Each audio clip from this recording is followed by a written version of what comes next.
पिरियड्समध्ये तुम्हाला सुद्धा खूप पोटात दुखतं का? बघा बऱ्याच पेशंटची तक्रार असते.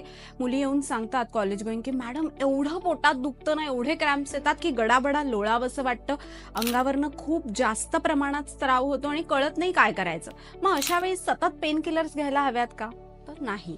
त्याच्यासाठी काही आपण सोपे घरगुती उपाय करू शकतो. बघा आपल्या शरीरामध्ये जो रक्तधातू आहे तो जर आपला कमी प्रमाणात असेल तर जे ब्लिडिंग आहे ते कमी जातं किंवा मग पेन होतं. आता कॉन्ट्रॅक्शन आणि रिलॅक्सेशन हे सतत होत असतं आणि तो स्त्राव बाहेर पडत असतो. तर तो स्त्राव होताना आपल्याला पेन होऊ नये म्हणून आपण जिऱ्याचं पाणी घेऊ शकतो. आता हे जिऱ्याचं पाणी बनवायचं कसं?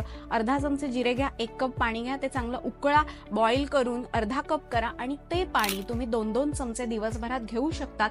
यामुळे तुमचे क्रॅम्प्स कमी होतात, ब्लोटिंग कमी होतं. दुसरं म्हणजे गरम पाण्याच्या पिशवीचा शेक तुम्ही पोटाला देऊ शकता. त्यांनी सुद्धा हे पेन कमी होतं. आणि तिसरा महत्त्वाचा उपाय म्हणजे